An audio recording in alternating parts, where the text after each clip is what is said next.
Greetings, loyal listeners and new recruits. I'm Drew Deach. I'm Travis Newton. And this is GenreVision. Every week, Travis and I review and recommend horror films, action movies, fantasy flicks, sci-fi cinema, and more. And loyal listeners, we are concluding Haunted Media Month with a look at the entire Evil Dead franchise. Before we do that, just a couple quick calls to action. We want to thank loyal listener Logan for becoming a subscriber to Patreon at patreon.com/GenreVision. Thank you so much, Logan. You are awesome, and now you get access to all of the awesome bonus material that we make at our Patreon, which includes extended currently consumings every month. We do pre-shows for every single episode and some other fun bonus stuff. And because I believe Logan became a premium subscriber, he has access to all the bonus material we do for our other GenreVision shows. So thank you so much, Logan. And if you want to be as awesome as Logan, go to patreon.com/GenreVision and become a premium subscriber for just $5 a month. If you want to do something to really help us out, head on over to the Apple Podcast Store on your PC or your Mac or your iPad or your iPhone and rate and review the show. Just search for GenreVision, and when you see the show pop up, give it a 5-star rating if you're feeling particularly magnanimous, or give it any rating you like and give it any review you like. If you review and rate the show, we promise we will read it here on the show.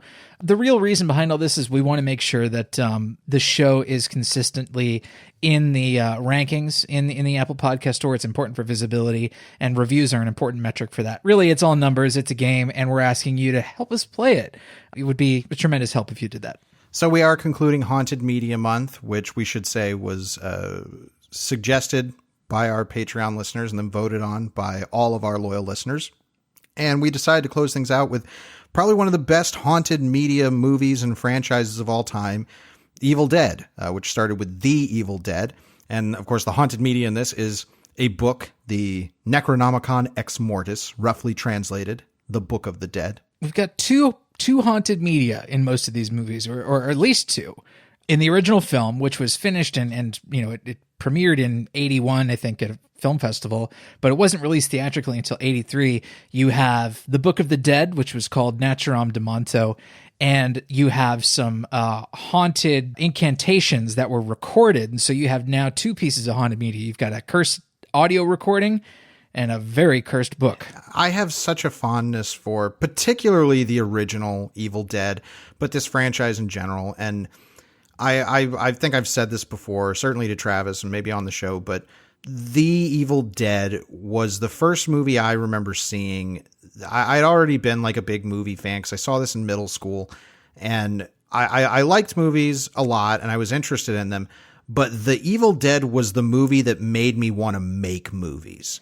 It is. The story about it is like so scrappy and so full of indie spirit. And you hear about the kind of misery these people went through to make this like seriously low budget movie, but the fact that it remains such a cultural touchstone is a testament to all the hard work that went into it.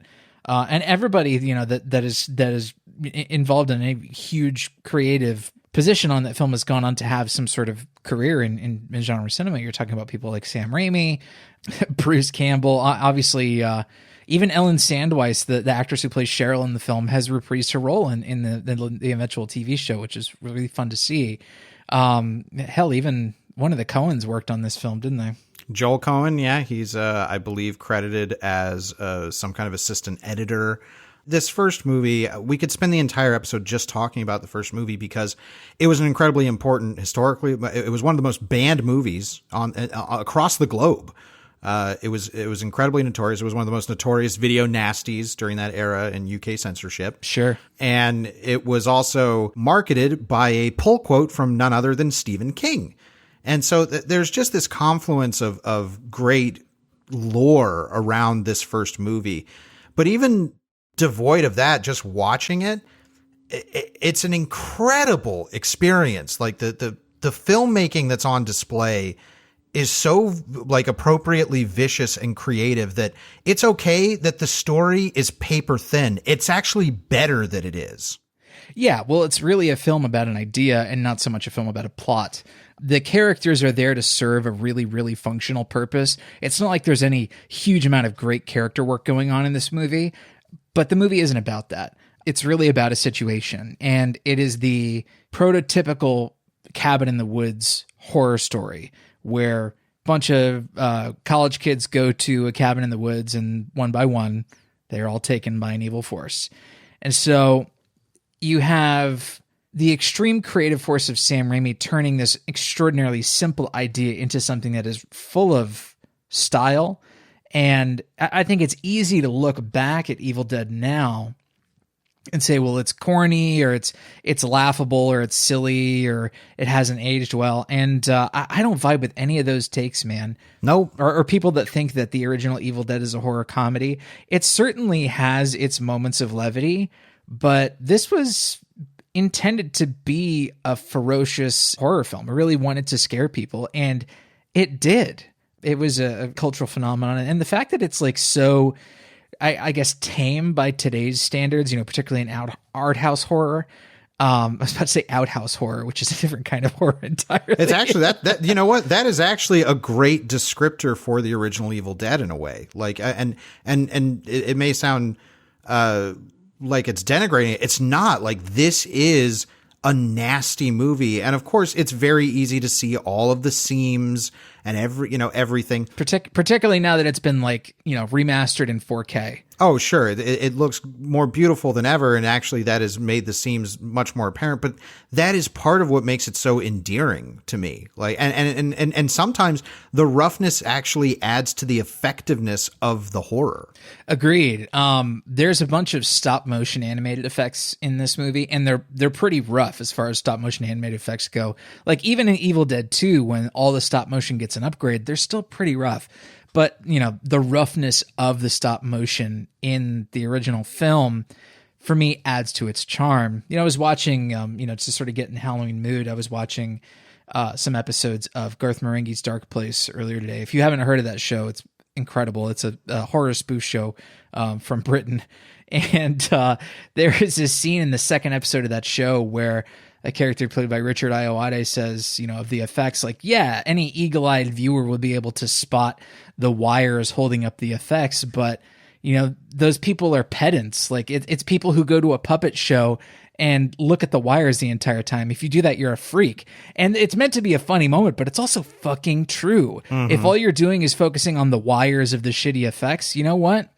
Yeah, that's pedantic, and it pays no mind to like the actual intention of the film, which was to be like a really gutsy and ambitious horror movie on a micro budget. And we talk about the comedy because we're going to talk about this when we talk about Evil Dead 2, but there is a clear Three Stooges influence, and Raimi and Bruce Campbell and Rob Tapert and Scott Spiegel and all these guys, they will cop to that. I mean, classically they coined the credit fake Shemps. Sure.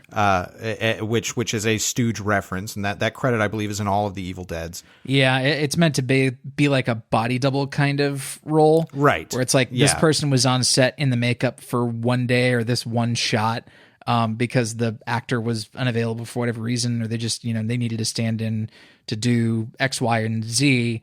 And you wouldn't know. Like, it's one of the things that affects the continuity. Like, if you watch Evil Dead and Evil Dead 2, the continuity in those movies by contemporary standards is garbage. I contend it doesn't matter. No. Well, and that's why I say that The Evil Dead was the movie that made me want to make movies, because I recognize that through all of this roughness, through all of the obvious wires and seams and stuff like that, the effect of what they're trying to do works. Like, there's so many moments in that movie where it's like, I know this is a fake ankle. I know that's a fake dummy that's getting hit by an axe. Sure. But I don't care, because the intention behind the filmmaking and the acting and the story are all working. Yeah, these films are lovely in that they don't ever get bogged down in the, in what World of Tomorrow in episode 2 would call the bog of realism. You could easily say like, oh, Ash would have more blood on him in this shot following that one gag, or more goo on him following that one gag.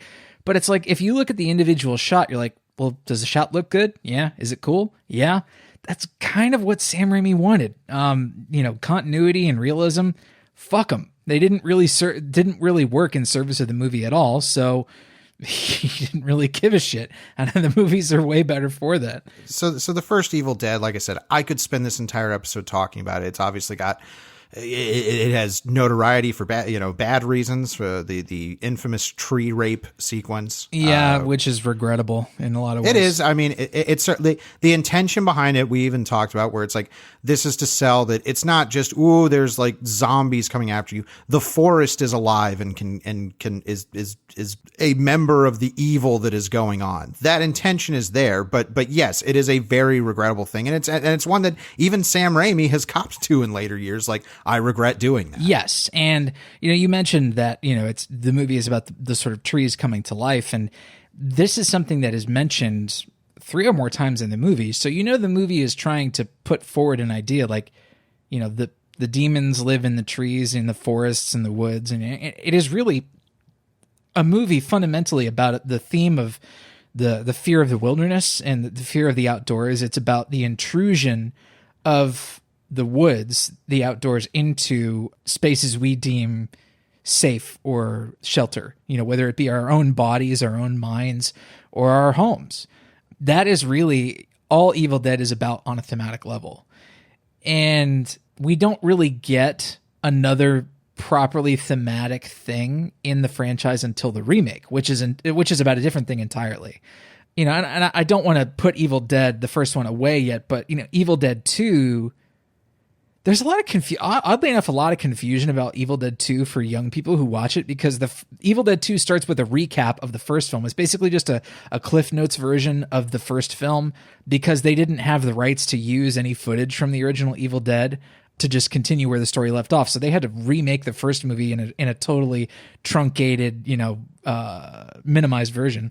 Yeah, something that I love about the franchise as a whole is that, in a way, every movie is a remake. Every iteration of it is a remake. And I actually like that. Now, while granted, there are continuity things that you can draw from throughout the different versions, I actually like that because it means that no 2 movies in the Evil Dead series or the TV show, which we'll talk about, no 2 of them are really alike, but they share a similar spirit. Yes. Yeah. I would say that the 2 that are most connected are Evil Dead 2 and Army of Darkness. Army of Darkness does remake scenes from Evil Dead 2. Like, they even recast Linda as Bridget Fonda, oddly enough. She's only in there for a couple of shots, but Evil Dead 2 and Army of Darkness, I feel, are a pair, stylistically, but also tonally and aesthetically. The original Evil Dead actually really being about, what is this horror concept that we want to play around with, and like, how can we use it to torture these 4 characters? Evil Dead 2 says, well, what are the most fun things about the first Evil Dead, and how can we continue to capitalize upon those? Well, I mean, we should put the cat out of the bag here. Travis and I prefer the first Evil Dead over Evil Dead 2, which I think is a minority opinion. I would agree. Evil Dead 2 seems to be the fan favorite of the franchise, and I totally get it. It's a great movie. It is. I have always kind of had a chip on my shoulder about Evil Dead 2 because of how much I prefer and love the original. But upon watching it for this episode, this was my favorite watch of Evil Dead 2, because I think watching it so close to the first one, I understood what it was doing and what they wanted to expand on, which was like, hey, we have more money to do this now. Let's do the version that we kind of really wanted to do. And that version is actually a lot more goofy and fun. And it involves a change in the character of Bruce Campbell's character, Ash, which we'll talk about. And Evil Dead 2 is masterfully made. I love Evil Dead 2 now. I always liked it, but upon this watch, I was like, yep, I love this movie. It's great. My biggest complaint is that whenever it goes away from the one-man show of Bruce Campbell to kind of set up these other fodder characters, it's just not as interesting filmmaking-wise. It's not as interesting story-wise. When that movie is just Bruce Campbell in a cabin acting against props and himself, it is... I will argue that the sequence in which Ash is basically going mad and laughing at the camera, that I think if you did a college course on horror comedy, that is a sequence you have to cover. Yeah, well, they did some of this in the third act of the first Evil Dead. Like there's a great gag at the end of the first Evil Dead, or near the end of the first Evil Dead, where Ash looks at himself in a mirror and reaches out to see that they've actually done the mirror as a reflection in a pool of liquid. And they changed, they built a fake set, with the mirror on the floor. And it's a gorgeous gag that works super, super well. And then they replicate that gag in the second movie, and they take it to the next level where they have a body double that we're shooting over the shoulder of that looks like Ash. And then Bruce Campbell is through the mirror and comes out and grabs his body double. And the gag is so well executed. It's brilliant. It's funny. It's hilariously funny. I think my favorite moment in Evil Dead 2, which makes it one of my favorite moments in the entire franchise, is the moment where the props in the cabin start to laugh at him. Oh, it's brilliant. And he starts to laugh back. There is one moment where the lamp starts bobbing up and down and he starts moving with it. It never fails to make me just lose it laughing. Yeah, it is cartoon brilliance. And that's the thing, is that I think that Evil Dead 2 is going for that more than it is straight up scares. And it makes it a much more accessible and fun movie than the first one is. But there is that spirit in the first one. But I mean, Evil Dead 2, you just have the entire bit of Ash's hand getting infected and Bruce Campbell having to act as if his hand is possessed. That's just, he's an incredible physical comedian on a level that is just hilarious. And him chopping off his own hand, who's laughing now? Sure. Just, and so much of this, as we've not focused on, the filmmaking that is being done, I don't think it is hyperbole to call it game changing. I mean, it was certainly highly influential, because I don't think anybody was doing quite this at the time. This was something that Raimi did. And, it was to the point where, in order for Raimi to realize his vision, he had to invent new camera rigs, and often they were very rough. And the two of the camera rigs that we see several times throughout Evil Dead and Evil Dead 2, we see the Samo cam, which is the sort of roving, flying camera that moves through the woods, and then you have the Ramo cam, which is on a big long rod that they can do things like shove through a window of a car and come out the other side. And some of those camera moves to this day are really brilliant. And, luckily that's something that they keep going through the series. But I think the height of ingenuity in the series is in these two films. And Evil Dead 2, like I talked about, like they were able to throw a little bit more money at things like stop motion animation and creatures, but it takes a different approach in that it's trying to make a movie with a movie star in it. This was the star-making turn for Bruce Campbell, who was never an A-lister, but the first film does not approach any single one of its characters as a movie star or the star of the film. Or the protagonist. It is an ensemble piece. And actually, it's part of the reason why Ash as a character, I think it's a great swerve, because there is a period of the movie where you're like, I guess he's going to be the lead. I wouldn't have expected that. Yeah, it's a little bit like Alien, where it's like any number of these characters could be a lead in the first act of the movie. Like they're all getting sort of an equal amount of screen time. You get, most of the crew members, aside from the captain, feel like they're on equal footing with one another. And you see certain interactions unfold throughout the rest of the movie that eventually, point to one character surviving. But they never really make Ash out to be the hero of Evil Dead. He's simply the survivor. He's the punching bag. Yes. In Evil Dead 2, however, he is the hero. From like the very first frame, like just the way he's shot and the way he's lit, and the way that he is depicted in the film, he's like, way more of like a frankly, they depict him as way sexier. He's a hunk. He can play the piano, and his chin, of course, is way more defined. He has a much better haircut in Evil Dead 2. He doesn't have that silly bowl cut that he had in Evil Dead 1. So Sam shoots him much more glamorously. Well, and they knew it's like, we're gonna anchor this movie around Bruce Campbell and around the character of Ash, and it's I think one of the reasons why Ash as a character has had longevity even outside of the franchise. Like, people just know. I mean, before I ever saw an Evil Dead thing, I saw it being referenced in an episode of the CG cartoon Reboot. And it was like, oh, I get, it's like, that's the guy that carries the shotgun and has a chainsaw hand and says groovy. they made him into a perfect action figure in Evil Dead 2. And Bruce Campbell nails that transformation in that movie because he goes through the ringer early on.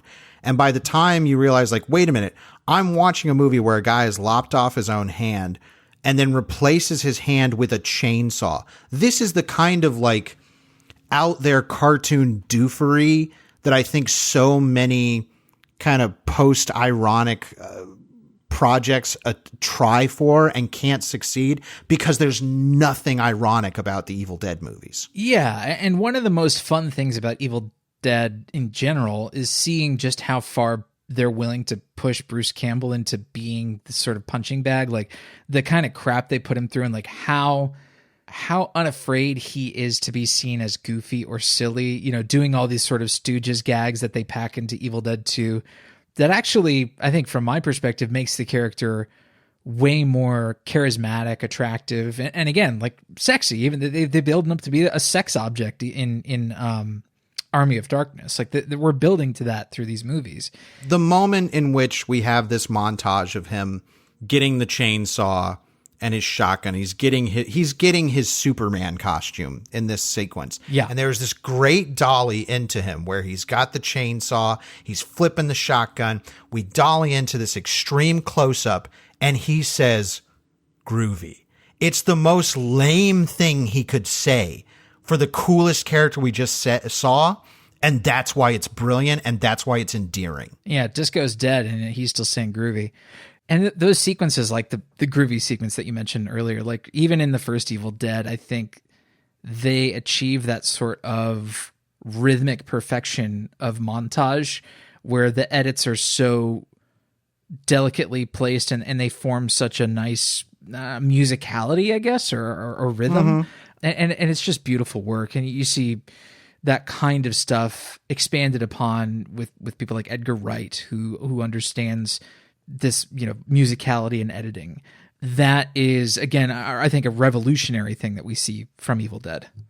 Less so in Army of Darkness. We love you. We love Evil Dead. We love Evil Dead 2. Army of Darkness is kind of an interesting subject because I saw Army of Darkness when I was very young and saw it before I had any real understanding of what Evil Dead was. My dad rented it and you know, I just walked in blind to that and enjoyed it as a kid.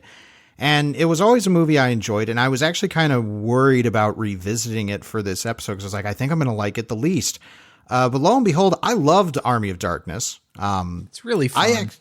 And it should be said, I watched the theatrical cut and then later watched the director's cut because that was the one you watched. I actually think the theatrical cut's better. And I think we disagree on that.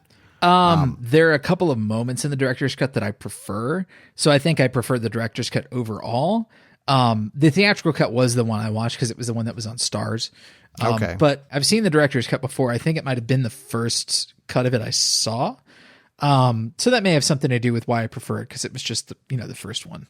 But Army of Darkness is a really interesting case because even removing the Evil Dead name from it and trying to make it its own separate thing, it was very clear that that's what they were trying to do. It's like an Army of Darkness. It is shocking to me, and I literally shocked you with this information, that it is rated R. Yeah, I couldn't believe it. If it had the same test today, it would not get an R rating at all. Like, by no means. There is, I think, one F-bomb in it where Ash says, "Get the fuck out of my way," or something like that. He says, "Get the fuck out of my face." Yeah, okay. and it's such a blink and you miss it kind of moment. There is like one or two moments when he's fighting the one Deadite in the pit where it's like, okay, that's pretty gory. There's like a big gout of blood, or that's only in the director's cut. There's a big splash of blood on a wall in the director's cut that's not in the theatrical cut. Okay. I'm thinking about the big geyser of blood that shoots out of the hole. That's unavoidable. And that was the thing that I was like, I bet that's a big reason why I got an R rating, because there's this enormous, like comically impossible, huge geyser of bright red Argento blood. Sure. It's hilarious and great. But I also think it's just a matter of like tone as to why it got an R rating, because this is a straight up, like, good old fashioned sword and sandal type fantasy movie, but with the character of Ash in it. And at this point, Ash, he's transcended even who he was in Evil Dead 2. Now he is a smart mouthed jackass of a character. Yeah, and much more of openly regarding even himself as a sex symbol. Like, he knows that he's really sexy, and he uses that to his advantage. Like, as soon as he gets any kind of respect, he's got girls fanning him and feeding him food, and you've got Embeth Davids's character, who is the romantic interest in the film, if you can even call her that. It's like barely that. Army of Darkness, and this is a criticism but not a huge one, this is a film of like very, very little substance. It is so entertainment focused that it is just like, this is cotton candy, folks. But it's really delicious cotton candy. It's pure comic book, like in the best way. It is very easy to see between this and Darkman why Sam Raimi was the right person to pick to do Spider-Man and to really kick off the superhero film renaissance. Mm-hmm. And because Army of Darkness feels like a very particular, you even called it, it's like, this is a big mashup of Robert E. Howard, Conan, Arthurian legend, like all of this stuff. And specifically, I think that what was more prominent in the 80s, that sword and sandals, sword and sorcery type stuff with Beastmaster and all this kind of more creature focused, go shoot it in a desert fantasy stuff. And right. It's great, especially when you throw Bruce Campbell in the middle of it. And Bruce Campbell is allowed to be the most Bruce Campbell he has ever been. And it's wonderful.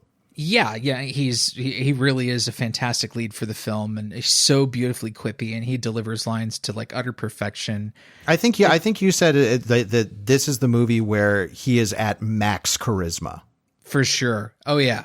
And luckily the movie does not forget its roots. There is a section of the film that lasts, 15 minutes that's just pure Evil Dead, where it's just like, how can we get this character in like a cabin in the remote wilderness where he starts to go fucking nuts and there's creature effects. And it's like, okay, on his way out to this mission where he has to get the Book of the Dead, we'll put him in a windmill for a night and he'll grow another ash, which has this really incredible like eyeball growing in his shoulder gag. It's the best makeup in the movie. It's the grossest effect. It's awesome. So awful, and I love it. And then you have the tiny ashes sequence, which is extended in the director's cut, which I like. Sure. I mean, this is another thing that I love about this franchise is it does things and does not give a fuck about explaining it. Like in this sequence, Ash sees a mirror, potentially having flashbacks to what happened to him in Evil Dead 2. He sees himself in the mirror and breaks it. Mm-hmm. And when he sees the pieces, he throws them down, and then we see a shot of the pieces with his reflection, and then all these little tiny ashes come out. There needs to be no explanation about like, well, a demon set a curse and that created the little uns or something. It's like, no, it's anything goes. It's anarchy. Yes. Who gives a fuck? It's brilliant. It's Looney Tunes genius. And it's so funny. That entire sequence is extremely funny. It culminates in a wonderfully gross moment with the eyeball and him growing the head on his shoulder and splitting up into bad ash, which is great. I actually like that this movie, because of its particular influences and what it's trying to do with taking more inspiration from fantasy and everything. Because this was all, I mean, because if you look at the ending of Evil Dead 2, which in that movie they set up the idea like, oh, there's this chosen one in the past that would, destroy the evil, and Ash gets sent back at the end of that movie to the past, and it sets up Army of Darkness. If you just look at that as Evil Dead 2, when they did that, it was like, yeah, that was just a really fun, crazy, total curveball of an ending that we could do. But then it actually ended up being a great idea for a sequel. And Army of Darkness, it's so light, it's so fun. Every single line that Bruce Campbell says in this movie is quote worthy. It's just so pleasant. I loved watching this movie this time again. And to, like I said, going in, I was like, I wonder if I'm going to like this a little bit less. But I actually liked it quite a bit. Enough so where I was like, I want to watch the director's cut after just watching another cut of this movie. Yeah. This is the most Harryhausen of the films, which is a compliment in the extreme. Yeah. I mean, this is what I say. It's like every movie is a remake. If the first one is a horror movie and the second one begins to blend a lot more comedy into that, this one is a fantasy movie. And that's brilliant to me. And it allows the character of Ash to act differently and become a different type of character. He has the most minimal but functional of an arc in this movie. Mm-hmm. And it's all great.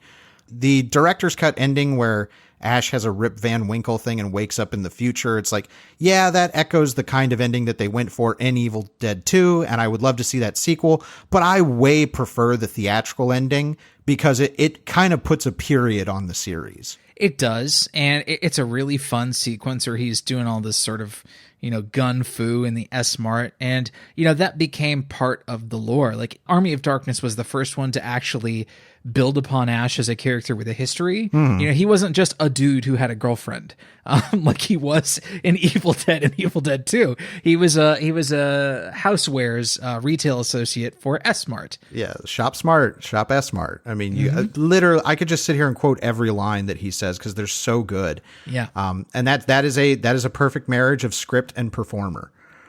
Yes, so I actually think this is a pretty good jumping off point to talk about, even though it's not chronologically next in terms of when it was produced, but let's talk about Ash versus Evil Dead. Yeah, no, I actually wanted to do that too, because I was very excited for the show, and I watched the first 2 seasons. I did not watch the 3rd season. I know that's when it got canceled.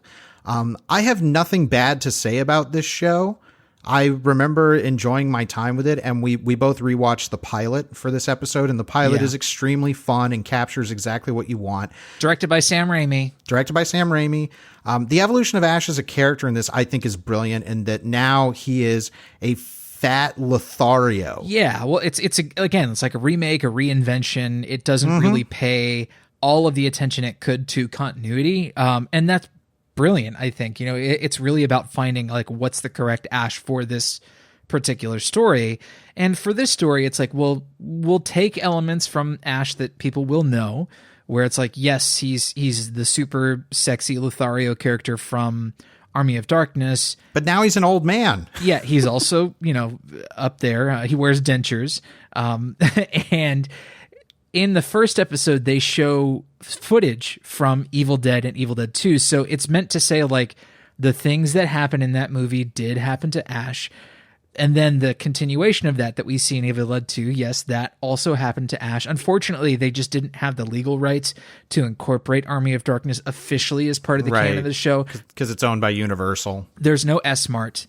But there is like I forget exactly what they call it. It's like value stop. Yeah, that is it. And so he's, instead of being like the housewares retail associate at S-Mart, now he's a stock boy, like a 50-something-year-old stock boy. Which is actually brilliant that it's like he downgraded. Yeah. Well, he thinks he's such a legend in his head, and that's really the funniest part about the character now.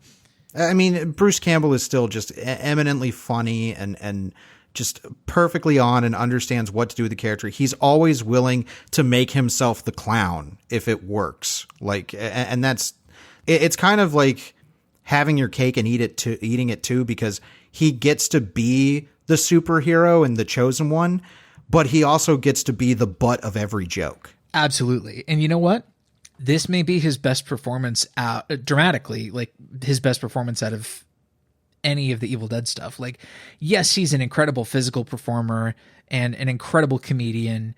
But Ash versus Evil Dead had the tall order of taking that character, reinventing it, and injecting it with enough dramatic substance to sustain 3 seasons of a television show that had to have, a dramatic arc and, a lore and a canon to establish, and it's like, well, that's really, really difficult. That's a tall order with this character because he's been allowed to sort of evolve with every single entry.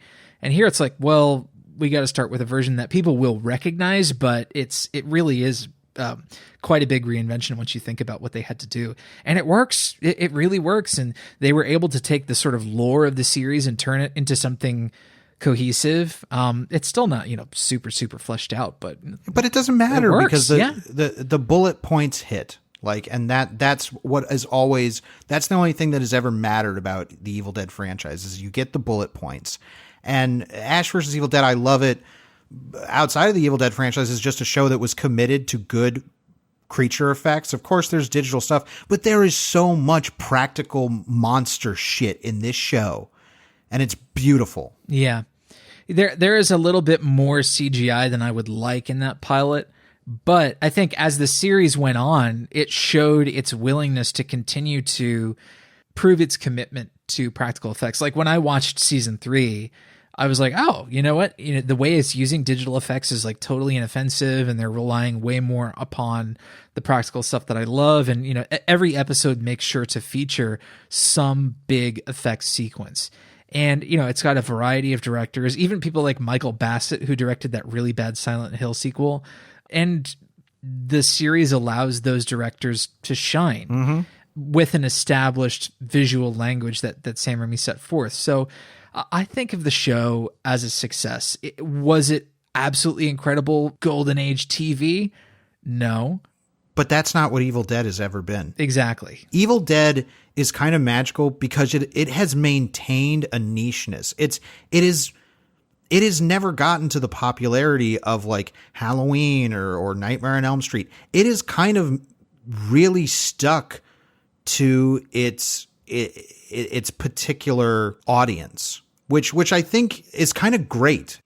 And I think that's actually a good place to talk about the last thing we're going to talk about, which is the remake, because the remake, directed by Fede Alvarez, this was Evil Dead for the mainstream. And that's not necessarily a bad thing. We're going to talk about it, but this was an attempt to remake Evil Dead, the first Evil Dead, which I hold in a lot of esteem. That was they were like, we're not making Evil Dead 2. We're not going for the comedy. There is funny stuff in Evil Dead, but it is way more dark humor than the cartoon humor that people mostly associate with the franchise. This was hearkening back to the intentions of the original movie. Agreed. And what I really like about it is that it displayed a confidence in itself by saying, well, what is an Evil Dead movie really? Because I think if you were trying to please a fan base, you would say, you would take the Han Solo movie approach where you're like, well, it's got to have Chewbacca, and it's got to have the blaster, right, and it's got to have Lando, and it's got to have the Falcon. Otherwise, it's just not a Han Solo movie.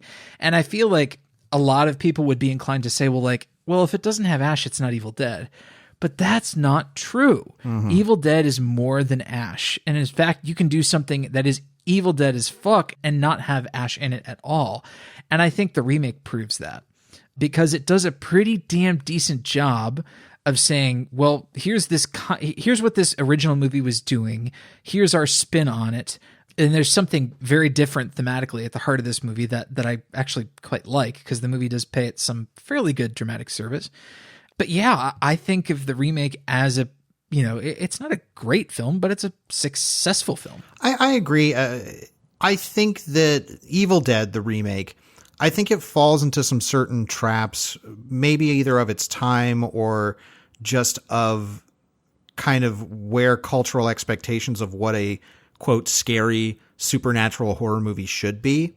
For example, like in this one, when people get possessed by the demons, they immediately just curse a lot. And that just feels like very exorcist-y. And sometimes the lines are effective. Sometimes they're even funny.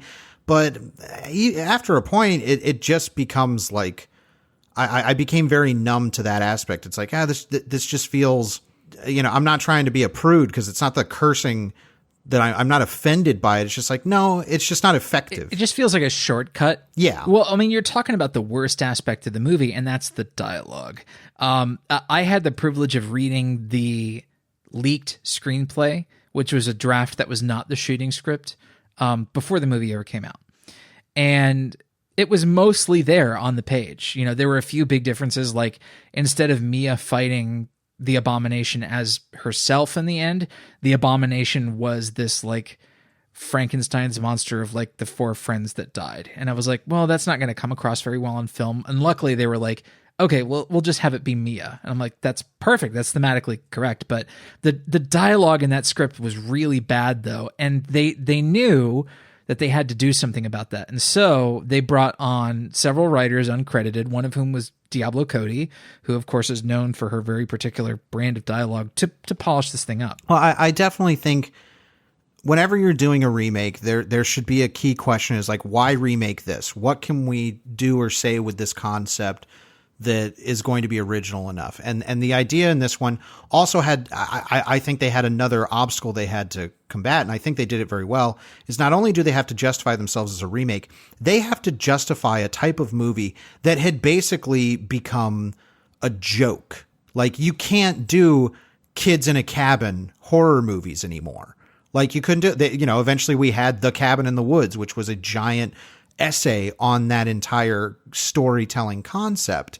And this one was like, well, we have to have a motivation, because in the original one, it's just like, yeah, we're just going to have some fun in a cabin. This one, it is that Mia is going there to go cold turkey off of heroin. Right. And that is so brilliant, because not only from a logistical standpoint of like, oh, this is why these people would be going there, and why when things start going south and Mia starts acting weird and saying stuff is weird, they are just assuming, okay, she's going through the shakes. Yeah.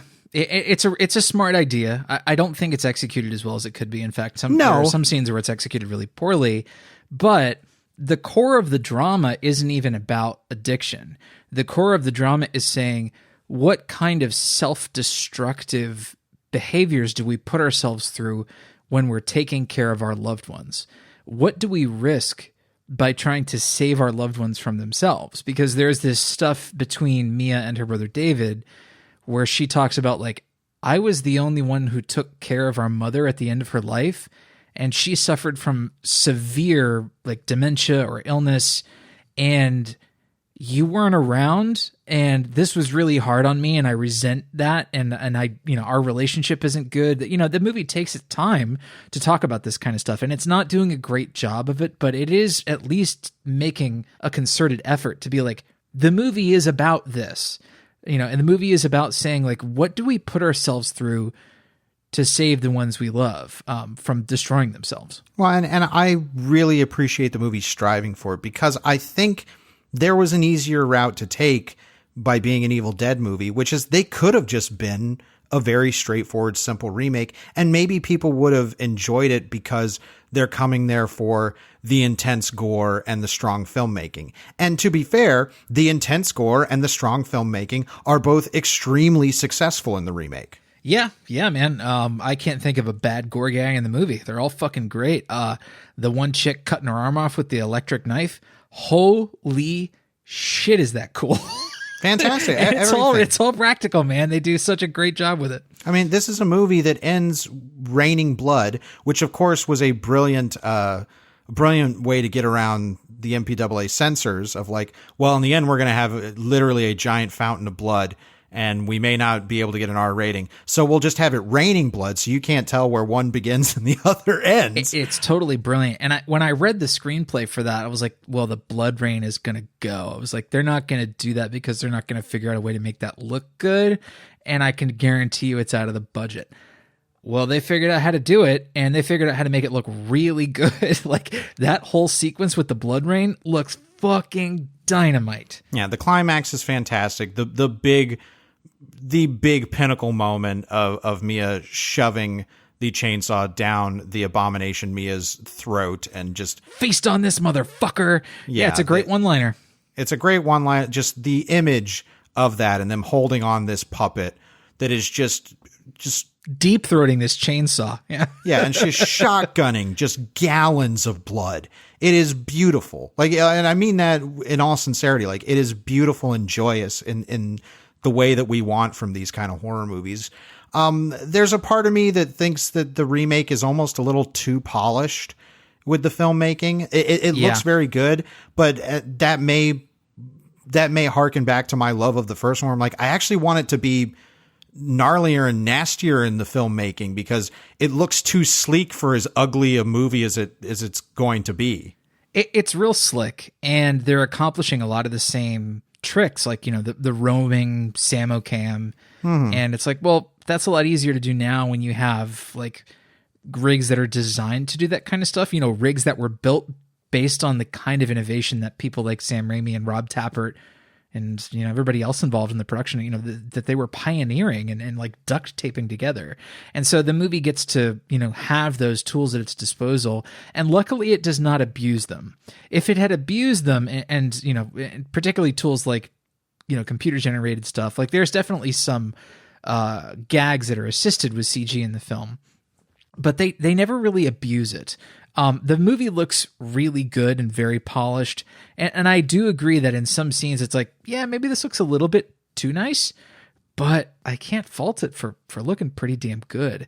One of the things that I think that it falls back onto a little bit too hard is darkness. I think it relies a little bit too much on just having a lot of blackness in the frame, whereas like Evil Dead and Evil Dead 2 are comparatively like very overlit or relatively very overlit horror movies.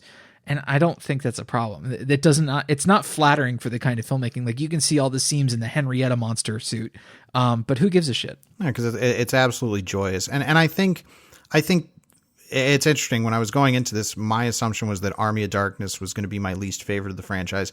And it actually, I pretty much rank them in order of release, not counting the television show. And the remake is my least favorite, but it's still a favorite. Like it's really good, especially as a remake. Yeah, I have to say, like with the remake, I still like it as a film, but the dialogue is still by far the worst thing about it. And I think that puts it at the bottom of the pile for me right now. Mm-hmm. But that's still not saying a whole lot. Like I still love this movie a lot about it. And did it need more work on the dialogue? Yes, I think so. Am I blaming that on Diablo Cody? Absolutely not. I'm sure she was paid a hefty sum to come on and, do a weekly on the movie and, make her revisions. Who knows what got cut that could have been her, Sure. contribution. But like, I knew the dialogue was going to be a problem because like it's written by Fede Alvarez and Rodrigo Sayagues, and neither of them are like native English speakers, and that's okay. But like the dialogue was an issue early on. Like when I read that early draft of the script, I was like, they got to work on this. Well, but I want to end on this point. The point is, there is not a bad apple in the Evil Dead bunch for me. No. Like I want to make this argument. I think that the Evil Dead franchise is the most consistently quality horror franchise ever made. Because there are other popular franchises that are maybe even better conceptually, but they got weak links. And I know you're going to go to bat for weak links, and I've gone to bat for weak links. I like Friday the 13th Part 5. It's a terrible movie, but I like it. But here's the thing. That ain't the case with Evil Dead. All of these movies are wonderful. Yeah. Like they're wonderful experiences. They're expertly made movies, no matter what their budget range is. And the best thing is, they all manage magically, I believe, to capture the same spirit of what you want from the initial outing without ever retreading it totally. They always find a way to reinvent themselves while still giving you the things that you want when something is called Evil Dead. Yeah. And the TV show, while not always dynamite filmmaking, is what you want from Evil Dead, and that it's fun. There's a lot of aspects about it that are really heartfelt. It has some really interesting new characters that are added, and it's fun to see. I love the new characters. Lucy Lawless, Pablo and Kelly, obviously, like they're really fun to watch. And while they expand the show, they do so in a way that's really, really fun. The 30-minute running time for the show does it so many favors. Yeah, very smart move. Yeah. So the one thing I really don't like about the show now, having seen all 3 seasons, is that it doesn't have a good ending. It ends with basically a teaser that could have been a fun send-off or an interesting teaser for a 4th season. And now, and it's not just because the show was canceled, but now it seems like it's like, oh, well, that doesn't do a good job of either. Because the 3rd season was about setting up the idea that like, Ash has a daughter, like, right, which is not, something that's unexpected for this character. It's like, yeah, how many women has he, bedded and left? And this is the result of that. Mm-hmm. And he, as a result through the 3rd season, he gets closer and closer with his daughter. And then, the ending of the finale of the 3rd season ends on a really off note. We're like, are they reunited? Nope. Instead, it's going to do something that it thinks is cool and fun and like a little bit of a tease for if the show got a 4th season, which it didn't. It's pretty weak, but I think they were counting on the fact that like, okay, well, maybe we'll get a 4th season, but they just didn't. And overall, I don't think it hurts the show a whole lot, but it's not a good ending. Yeah, I do want to finish that last season just from a completist angle, but this is all to say, I kind of now coming around to the haunted media thing. I love that we did this. I think it gave us a great variety of movies for October. I think it shows the variety of doing haunted media as a trope. There are movies that we could have done that maybe we should have done in place of things like Stay Alive. Sure.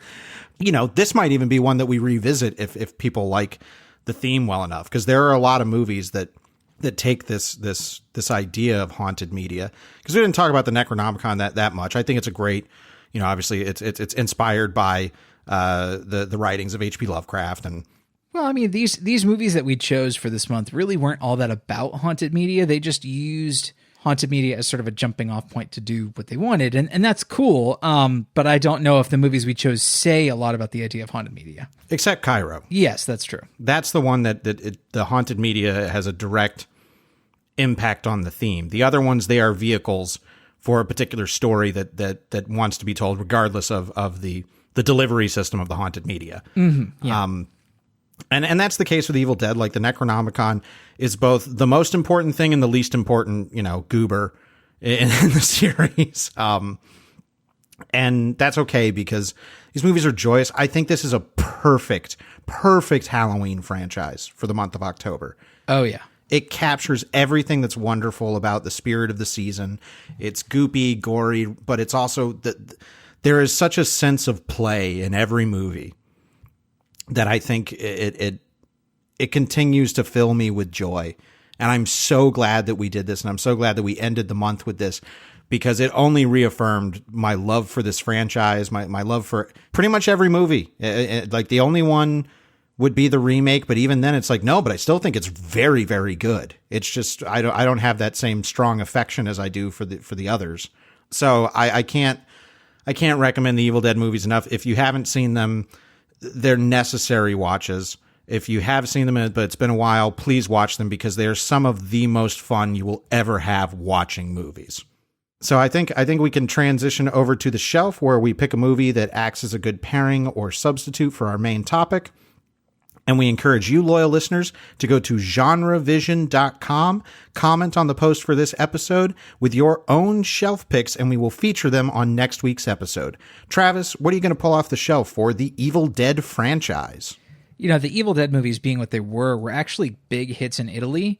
And Italy continued Evil Dead with its own sequels. There were numerous Evil Dead movies in Italy that I think were called the house movies, La Casa. Yeah. Well, yeah, because the Evil Dead movies were called La Casa in Italy. There we go. So I'm not recommending those movies because I haven't seen them, but I will recommend some similar movies that we actually covered earlier this month, and it's Demons and Demons 2.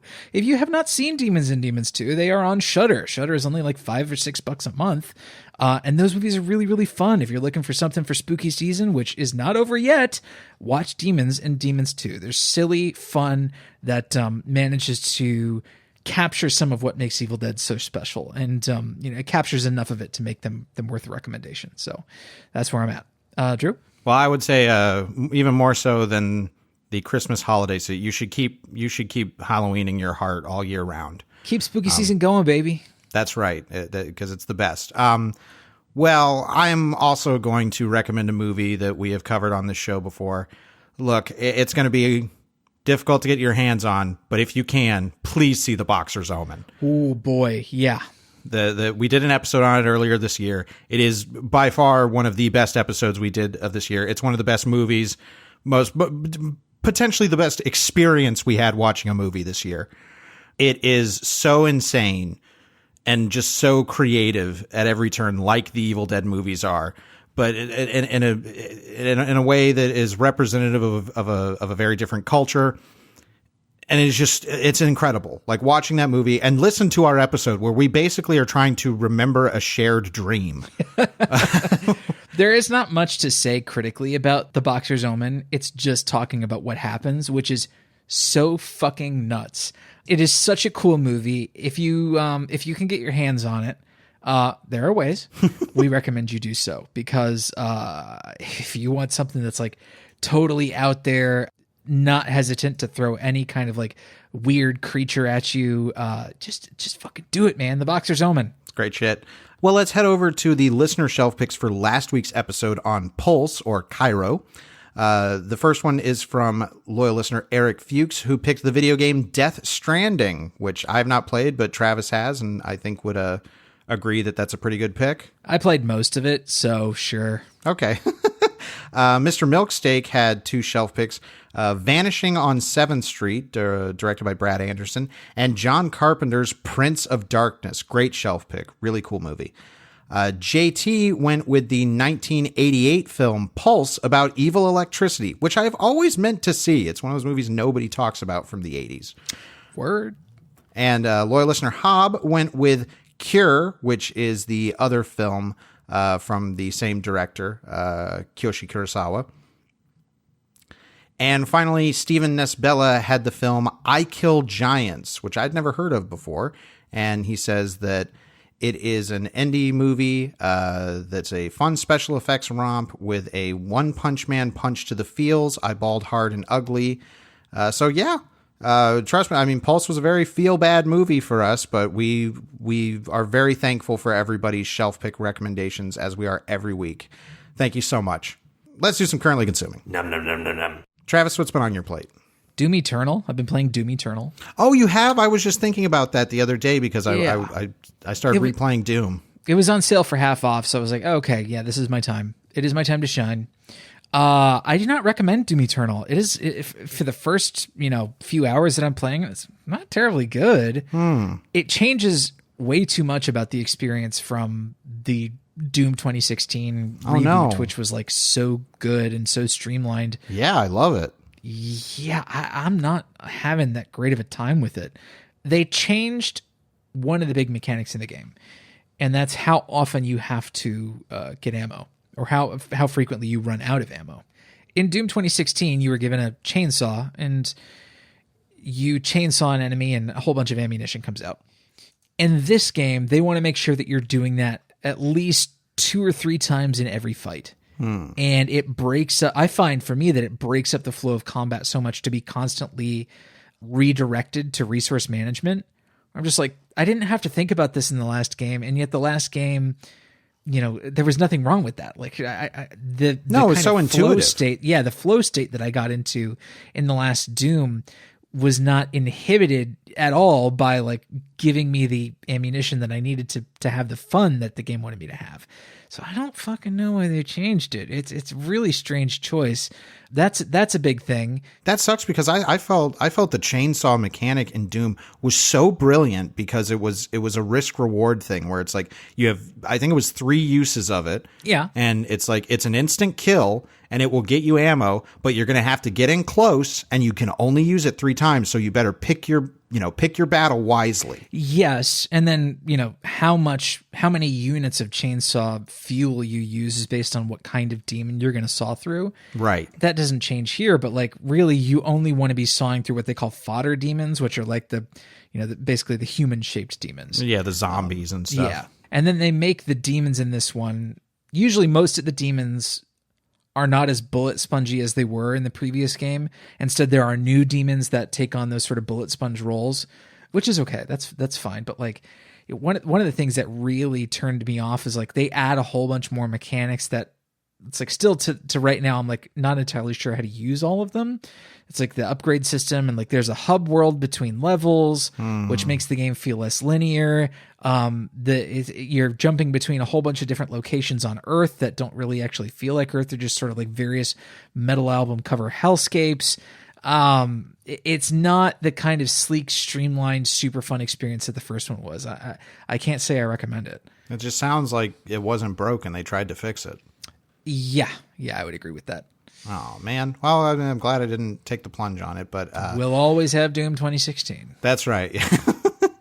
Well, I'm just going to say this and we can link to it. I saw Borat 2, Borat subsequent movie film. We'll link to my review if you really want to, that's the hot thing. We'll talk about it more on the currently consuming like monthly Patreon thing. So if you really want to hear our thoughts about it, subscribe to Patreon. You'll hear it there. Yes, because what I want to talk about on this is I finally got around to seeing a movie that Travis had recommended to me called The Peanut Butter Falcon. And this, I don't care that it came out last year. It's one of my favorite movies of 2020. It was absolutely the movie I needed at the time. It was so heartwarming. I cried so many times during this movie because, and we've talked about this on the show before, where it's like, there are movies where I'm like, oh, that really, wrecked me and it was beautiful, but I never want to see it again because it was just too moving. That was not the case here. This was the best kind of being wrecked because it was so sweet. And the cast is just incredibly stacked and everyone's doing so well. But the real star of the movie, which the movie was written around and written for, is this guy. His name's Zach Gottsagen, I think. Yeah, Zachary Gottsagen. Yes. I went to high school with him. Yes, I was going to say, drop your name drop. But my God, like this movie is so, it's one of the most perfect experiences I've had this year watching a movie, where the movie is exceptionally breezy. There isn't an ounce of fat on it, but it utilizes its time so wisely. It's a very, very simple Mark Twain inspired type story, and they even name drop that in the movie. Sure. It's extremely funny. I was laughing so much. It's incredible filmmaking. It's absolutely beautiful filmmaking without being, extremely showy. It's so warm and wonderful without being saccharine or maudlin. It is exactly the kind of experience you want with the kind of movie that it is. It's this kind of lower budget, scrappy little character drama. It's still very, very polished in so many ways. Super polished. I mean, the edit on this movie is brilliant. Yeah. It is incredible editing. To the fact where it's like, wow, this movie flew by, and I never felt like any scene lingered too long or any scene needed to be taken out. Like everything, and that there's no small parts in this movie. Every single actor, the ones you'll recognize and even the ones you won't, just kill the scenes that they're in, even if they only have a few lines of dialogue. To be fair, I think Bruce Dern has a small part. He does. No, yeah, he has a small part in the movie, but again, it is critical, like the role that he plays. Sure, and he plays it so well. Oh yeah, it's so good, y'all. Like we really slept on this movie as a film culture, and I hope in some way it can achieve some rediscovery because it needs it. The Peanut Butter Falcon. It's available on Prime Video and Hulu right now. You have got to have access to one of those. So if you do, please watch The Peanut Butter Falcon. It is the movie we all need right now in the year 2020. It is absolutely. We talked on a previous pre-show episode on our Patreon about salves for the soul, like things we enjoy or watch or anything that just make us feel better. And this was the ultimate salve for my soul. Like it was that good. So thank you for recommending that to me, Travis. Well, and it took a couple of times where, even when I told you initially that I was like, oh, I watched The Peanut Butter Falcon. It's very good. You should see it. And I was like, Drew's probably going to go, yeah, that sounds good. But I mentioned it to you 2 times recently, and, thank God you finally took my advice. It was the right call. It was the right call. So I highly recommend it to everybody. The Peanut Butter Falcon, available on Prime and Hulu. Go watch it. So now we're going to wrap things up with our Comment of the Week. And we actually got a lot of great comments. So this is one of those weeks where it's hard to pick one because we dealt with a pretty heavy subject of a movie. People were certainly very open and willing to discuss their feelings about that. But the one I wanted to pull out is from loyal listener Mr. Milksteak, who said, without getting too personal, I will say that quarantine happened when I was finally seeking treatment for my own anxiety and depression. Dealing with something like that directly at a time when everyone is being affected was incredibly heavy, but it also served as a reminder that we aren't alone no matter what our minds tell us. We have the ability to help each other through this. Thank you for covering Cairo. You've handled this movie and others in a way that has consistently made this podcast a vital listening experience. Well, thank you very much for that flattery, Mr. Milksteak. I'm not being, glib with that's very endearing, but more so, thank you for reaffirming that idea that we have the ability to help each other out. And I think more so than any year in my life, 2020 has spotlighted the importance of being there for each other. Amen. If our show is even the smallest of comforts to you, then that is an honor and a privilege on our part. Yes. So thank you all so very much for listening. We're going to be back next week. We're going to kick off November with a movie that was recommended to us that both Travis and I have never seen. It's a total blind watch. We're going to experience Showgirls. It's happening, baby. It's happening. We're going to lick that pole next week. I don't know about me, but you can. That's right. Don't lick poles in 2020. Don't lick poles. Just don't ever lick poles. So we'll be back with Showgirls next week, and we've got just a kind of scattershot month. You can go to GenreVision.com and click on schedule at the top, and you can check out what we've got in store for November. I think we've got some really, really fun movies that I'm looking forward to. So we want to thank you. We hope you have a good spooky season, however you celebrate, if you celebrate. Stay safe, everyone. As always, thank you for listening. I'm Drew Deitch. I'm Travis Newton. And we will see you next week. Right here on GenreVision.